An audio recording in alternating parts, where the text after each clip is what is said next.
Welcome to Abhi ரவியின் videos. நான் உங்கள் ரவி. இந்த வீடியோவில் electronics part 82 traffic signal designing பற்றி பார்க்க போகிறோம். நம்ம ஒரு சிம்பிளான ஒரு டிராஃபிக் சிக்னலை உதாரணமாக எடுத்துக்கிட்டு அதை நம்ம ஃப்ளிப்ஃப்ளாப்ஸ் அப்புறம் கேட்ஸ் ஐசிஸ்லாம் பயன்படுத்தி எப்படி ஒரு சிம்பிளாக டிசைன் பண்ணலாம் அப்படிங்கிறத பற்றி இந்த வீடியோவில் நம்ம பார்க்கலாம். வாங்க வீடியோக்குள்ளே போகலாம். இதுதான் அந்த ஒரு டிராஃபிக் சிக்னல் அமைக்கப்பட வேண்டிய இடத்துடைய ஒரு டிராயிங்னு வச்சுருங்க. 4 சாலைகள் ஒன்றுக்கு ஒன்று சந்திச்சுக்கிறது, அதாவது கிராஸாக 2 ரோடு கிராஸ் பண்ணுது. அதனால் 4 சாலைகள் அதுலேருந்து போகிற மாதிரி இருக்குது. இதில் ரோடு 1, 2, 3, 4 அப்படின்னு முறையே கிளாக் வைஸில் இருக்குன்னு வச்சுருங்க. இந்த ஒவ்வொரு சாலைக்கும் ஒவ்வொரு சிக்னல் லேம்ப் இருக்குது. டிராஃபிக் சிக்னல் போஸ்ட்னு வச்சுருங்க. அந்த சாலையுடைய கார்னரில் இருக்குது. ஸோ அதில் பச்சை, ஆரஞ்சு மற்றும் சிகப்பு நிற விளக்குகள் அதில் அமைக்கப்பட்டிருக்கு. மொத்தம் 12 விளக்குகள் இருக்குன்னு வச்சுருங்க. ஸோ இதுக்கு ஒவ்வொரு சாலையாக அந்த சிக்னல் ஆன் ஆகிற மாதிரி, க்ரீன் சிக்னல் கிடைக்கிற மாதிரி 1, 2, 3, 4 அப்படிங்கிற ஆர்டரில் ஒவ்வொரு சாலைக்காக க்ரீன் சிக்னல் கிடைக்கிற மாதிரி நம்ம டிசைன் பண்ணணும் அப்படின்னு சொல்லி வச்சுருங்க. இப்போ அதற்கான ட்ரூத் டேபிளை பார்ப்போம்.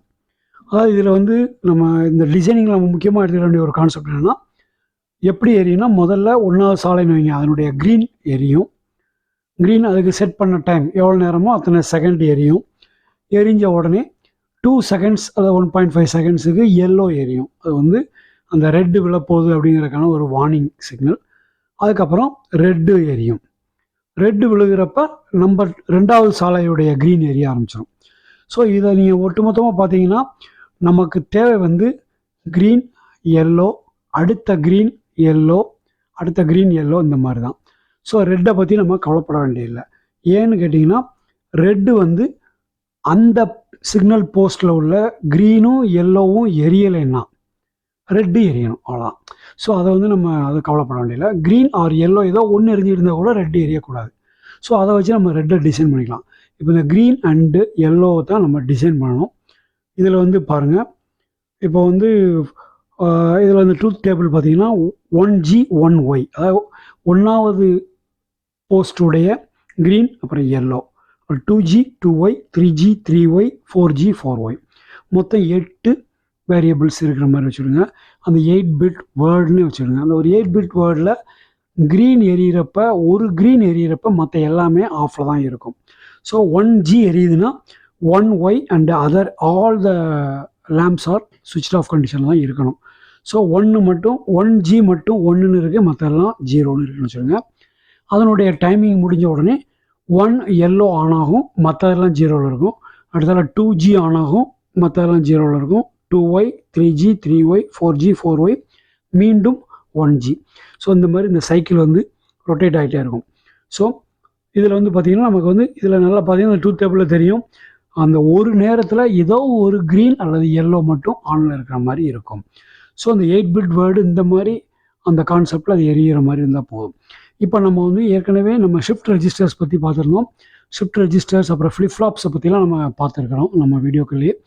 அதில் சீரியல் இன் சீரியல் அவுட் அந்த ஃப்ளிப்ஃப்ளாப்பை நம்ம ஒரு இதனுடைய கான்செப்டுக்காக நம்ம எடுத்துக்கிட்டோம்னா, பேசிக்காக எடுத்துக்கிட்டோம்னா அதனுடைய சர்க்கியூட்டை நம்ம பார்க்கலாம். இந்த சர்க்கியூட்டில் இது பார்த்தோன்னே பெரிய சர்க்கியூட்டாக இருக்கேன்னு சொல்லி நினைக்க வேண்டாம். நம்ம பார்ட் பை பார்ட்டாக அண்டர்ஸ்டாண்ட் பண்ணுறப்ப ரொம்ப ஈஸியான சர்க்கியூட் தான். முதல்ல அந்த 8 ஃப்ளிப்ஃப்ளாப் 1லேருந்து அந்த 8வது ஃப்ளிப்ஃப்ளாப் வரைக்கும் டி டைப் ஃப்ளிப்ஃப்ளாப் எடுத்திருக்கோம். அதை சீரியஸாக கனெக்ட் பண்ணிட்டோம். அதாவது ஒரு ஃப்ளிப்ஃப்ளாப்புடைய கியூவிலிருந்து இன்னொரு ஃப்ளிப்ஃப்ளாப்புடைய டி, நெக்ஸ்ட் ஃப்ளிப்ஃப்ளாப்புடைய கியூவிலேருந்து அதுக்கு அடுத்த ஃப்ளிப்ஃப்ளாப்புடைய டி, இந்த மாதிரி சீரியஸாக கனெக்ட் பண்ணிட்டோம். அந்த கடைசியாக இருக்கிற ஃப்ளிப்ஃப்ளாப்புடைய கியூவிலிருந்து எடுத்து என்ன பண்ணியிருக்கோம்னா, முதல் ஃப்ளிப்ஃப்ளாப்புடைய டிக்கு கொடுத்துருக்கோம். அந்த முதல் ஃப்ளிப்ஃப்ளாப்புடைய டியில் ஒரு 5 வோல்ட்டை ஒரு 1K வழியாக கொடுத்துருக்கோம். ஏன்னா இது இனிஷியலாக இந்த ஃப்ளிப்ஃப்ளாப் தான் செட் ஆகணும் அப்படிங்கிறதுனால கொடுத்துருக்கோம். அடுத்தால இந்த எல்லா ஃப்ளிப்ஃப்ளாப்புடைய செட் அண்டு ரீசெட் எல்லாத்தையுமே நம்ம என்ன பண்ணியிருக்கோம்னா ஹையில் தான் கொடுத்துருக்கோம். முதல்ல செட்டு பாருங்கள், செட்டை எல்லாத்தையுமே ஹையில் கொடுத்துட்டோம். ஆனால் அந்த ஃப்ளிப்ஃப்ளாப்புக்கு மட்டும் அந்த செட்டுக்கு பதிலாக ரீசெட்டை அந்த லைனில் கொடுத்துருக்கோம்.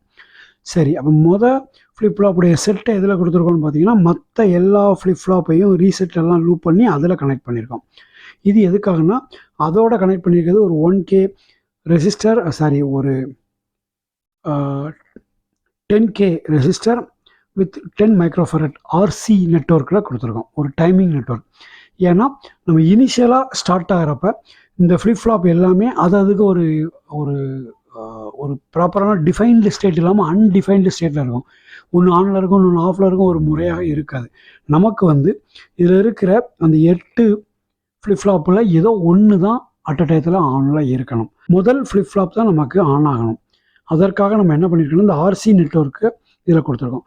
ஸோ இனிஷியலாக பவர் ஆன் ஆகிறப்ப இந்த ரீசெட் எல்லாமே 0ல் இருக்கும். இந்த கெப்பாசிட்டர் சார்ஜ் ஏறி தான் அது வந்து செட் ஆகும். அந்த ரீசெட் வந்து 1க்கு வரும். ஸோ இப்போ பாருங்கள், இந்த ரீசெட் எல்லாம் 0ல் இருக்கலாம், மற்ற ஃப்ளிப் ஃப்ளாப் எல்லாமே ரீசெட்டில் இருக்கும். முதல் ஃப்ளிப் ஃப்ளாப் மட்டும் செட்டில் இருக்கும். ஸோ எப்போதுமே நம்ம பவர் ஆன் பண்ணுறப்ப இந்த ஃபஸ்ட்டு ஃப்ளிப் ஃப்ளாப், அதாவது 1Gக்கு கனெக்ட் பண்ணியிருக்கோம் அல்லவா, 1வது சிக்னல் போஸ்ட்டுடைய க்ரீன் கலர் அந்த சிக்னல் லேம்புக்கு கனெக்ட் பண்ணியிருக்கிற அந்த ஃப்ளிப் ஃப்ளாப் வந்து எப்போதுமே பவர் ஆன் பண்ணோடனே முதல்ல அது க்ரீன் ஆன் ஆகும். அந்த மாதிரி கொடுத்துருக்கோம். அதுக்கு அடுத்த ஃப்ளிப் ஃப்ளாப்பில் 1Y, அடுத்தது 2G 2Y, 3G 3Y, 4G 4Y அப்படி கொடுத்துட்டோம். ஸோ இதில் வந்து பார்த்திங்கன்னா மேலே 3 எல்இடிஸ், அதாவது க்ரீன், எல்லோ அண்ட் ரெட் அப்படின்னு 3 எல்இடிஸை நம்ம கனெக்ட் பண்ணியிருக்கோம்.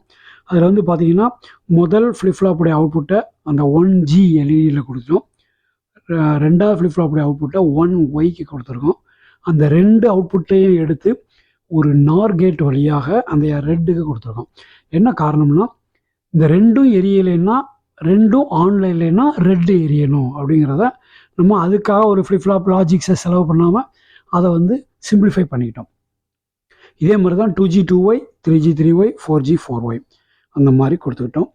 ஸோ இதுதான் இதனுடைய பார்த்திங்கன்னா ரோடு 1உடைய signal post, road 2, road 3 and road 4 அவருடைய சிக்னல் போஸ்ட்னு வச்சுருங்க. ஸோ இது வந்து இந்த இப்போ ஃப்ளிப் ஃப்ளாப்ஸ் அண்ட் அந்த சிக்னல் லேம்புடைய அரேஞ்ச்மெண்ட் பண்ணியாச்சு. இப்போ அது எப்படி ஒர்க் பண்ணுது அப்படிங்கிறதுக்கு முன்னாடி இன்னொரு சர்க்கியூட்டையும் நம்ம பார்க்கணும். அதிலே கீழே வந்து 4 555 ஐசி மோனோஸ்டேபிள் மல்டி வைப்ரேட்டராக அதை வந்து நம்ம கொடுத்துருக்கோம். 4 செட் ஆஃப் 555 ஐசிஸ் இருக்குது. ஒவ்வொரு ஐசியும் ஒரு monostable multi வைப்ரேட்டராக one shot.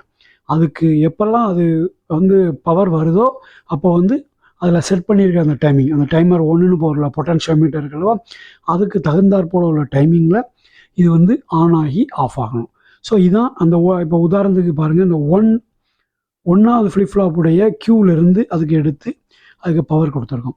So எப்போல்லாம் அந்த 1வது ஃப்ளிப் ஃப்ளாப் ஆன் ஆகுதோ, அந்த க்யூ வருதோ, செட் ஆகுதோ, அப்போ வந்து இந்த டைமர் ஒர்க் ஆகும். ஸோ 1Gயுடைய டைமிங் இந்த டைமரால் செட் பண்ணப்படுகிறதுன்னு வச்சுக்கோங்க. இதே மாதிரி 2G 3G 4G. ஏன்னா எல்லோ எல்லாத்தையுமே நம்ம என்ன பண்ணிட்டோம்னா 4 இன்புட் ஆர் கேட் வழியாக கொண்டு வந்து ஒரு 5 இன்புட் ஆர் கேட்டில் கொடுத்தோம். இதனால் அந்த எல்லோ எப்போல்லாம் ஆனில் இருக்கோ அப்போ வந்து இந்த கிளாக் வந்து 1 ஹெட்ஸில் அந்த கிளாக்கை நம்ம கொடுத்துருக்கோம். ஸோ 1 செகண்டுக்கு தான் எல்லோ எப்போவுமே ஆனில் இருக்கும். அது வந்து வார்னிங் டைம் தான். அதனால் அதை வந்து ஃபிக்ஸடாகவே அதுக்கு டைமிங் நம்ம சேஞ்ச் பண்ண போகிறதில்ல. க்ரீன் டைமிங்கை மட்டும்தான் நம்ம மாற்றி அமைப்போம். அப்படிங்கிறனால அதை நம்ம டிஸ்டர்ப் பண்ணல.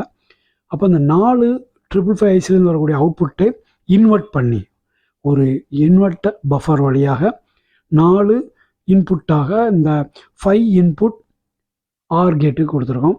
அதுலேருந்து எடுத்து ஒரு 2 இன்புட் அண்டு கேட்டில் ஒரு இன்புட்டு கொடுத்துருக்கோம், இன்னொரு இன்புட்டில் கிளாக்கை கொடுத்துருக்கோம். அந்த கிளாக்கை காமன் கிளாக்காக எல்லா ஃப்ளிப் ஃப்ளாப்புக்கும் நம்ம கொடுத்துட்டோம்.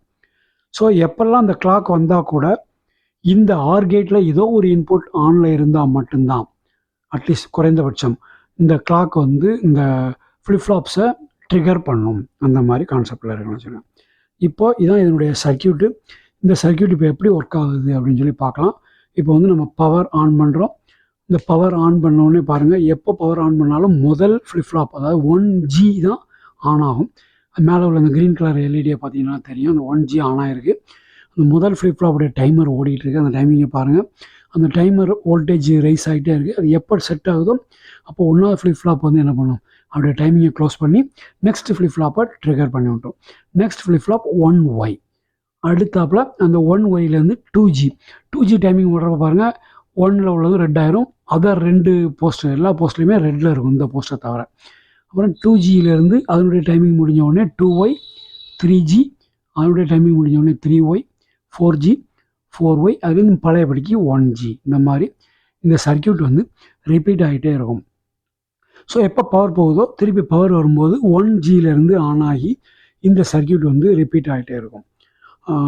இது வரைக்கும் இந்த வீடியோவில் ஒரு 4 போல் டிராஃபிக் சிக்னலை எப்படி டிசைன் பண்ணலாம் அப்படிங்கிறத நம்ம ஃப்ளிப்ஃப்ளாப்ஸ் அண்டு கேட் ஐசிஸை பயன்படுத்தி 555 ஐசி டைமரை பயன்படுத்தி எப்படி பண்ணலாம் அப்படிங்கிறத பற்றி ஒரு கான்செப்டை நம்ம பார்த்தோம்.